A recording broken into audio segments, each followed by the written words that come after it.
सरकारच्या सकारात्मक भूमिकेनंतर मनोज जरांगे पाटील यांचे अंतरवाली सराटीतील उपोषण मागे अखेर चर्चेसाठी मध्यंतरी शासन जरांगे पाटलांच्या दारी स्वतंत्र मराठा कुणबी मंत्रालयासह प्रमुख मागण्यांवर सहमती आंदोलनाला तात्पुरता विराम मराठा आरक्षणासह विविध मागण्यांसाठी अंतरवाली सराटी इथं उपोषणाला बसलेले मराठा आंदोलनाचे नेते मनोज जरांगे पाटील यांनी अखेर आपले उपोषण मागे घेतलंय। राज्य सरकारच्या शिष्टमंडळासोबत दिवसभर झालेल्या चर्चेनंतर अनेक महत्त्वाच्या मागण्यांवर सकारात्मक निर्णय झाल्यानं हा निर्णय मागे घेण्यात आलेला आहे।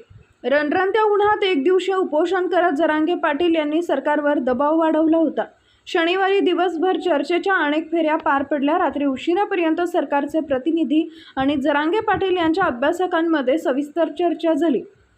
त्यानंतर तोडगा निघाल्याची माहिती आंदोलकांसमोर देण्यात आली आहे। दरम्यान चर्चेनंतर मंत्री राधाकृष्ण विखे पाटील यांनी सरकारची भूमिका स्पष्ट करताना सांगितले की मराठा समाजाच्या प्रश्नांबाबत सरकार सकारात्मक असून मान्य करण्यात आलेल्या मुद्द्यांवर पुढील 2 ते 3 दिवसात आवश्यक आदेश काढले जातील।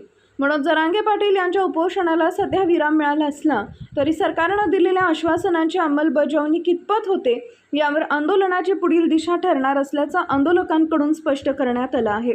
उपोषण मागे घेतल्यानंतर जरांगे पाटील यांना तातडीनं छत्रपती संभाजीनगर येथील रुग्णालयात पुढील तपासणीसाठी दाखल करण्यात आलं आहे।